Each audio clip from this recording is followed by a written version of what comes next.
Postal department నుంచి మరో bumper notification అయితే విడుదలైంది. ఈ నోటిఫికేషన్ ద్వారా స్టాఫ్ కార్ డ్రైవర్ పోస్టులు భర్తీ చేస్తున్నారు.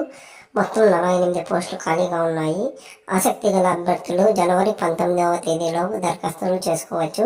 ఇవి సెంట్రల్ గవర్నమెంట్ జాబ్స్ అయితే ఎంపిక అయిన తర్వాత గుజరాత్లో పోస్టింగ్ ఉంటుంది. ఈ జాబ్స్కి 10th class plus heavy light driving licence ఉంటే చాలు. ఈ జాబ్స్కి 18 నుండి 27 సంవత్సరాలు గల వాళ్ళు అప్లై చేసుకోవచ్చు. ఈ జాబ్స్కి ఎగ్జామ్ ఏమీ లేదు. ఓన్లీ మెరిట్ ఆధారంగా తీసుకుని driving test, trade test, document verification చేస్తారు. ఇందులో 19,900 నుంచి 63,200 వరకు శాలరీ ఉంటుంది. ఈ జాబ్స్కి ఆఫ్లైన్ ద్వారా అప్లై చేయాలి. నోటిఫికేషన్లో ఇచ్చిన విధంగా ప్రొఫార్మాలో అప్లికేషన్ ఫిల్ చేయాలి.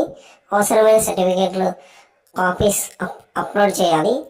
అప్లికేషన్కి కింద ఇచ్చిన అడ్రస్కి పోస్ట్ ద్వారా పంపాలి. నోటిఫికేషన్ కింద డిస్క్రిప్షన్లో లింక్ అప్లోడ్ చేశాను, వెళ్ళి డౌన్లోడ్ చేసుకోండి. మరిన్ని వీడియోస్ కోసం లైక్, షేర్, సబ్స్క్రైబ్ చేసుకోండి.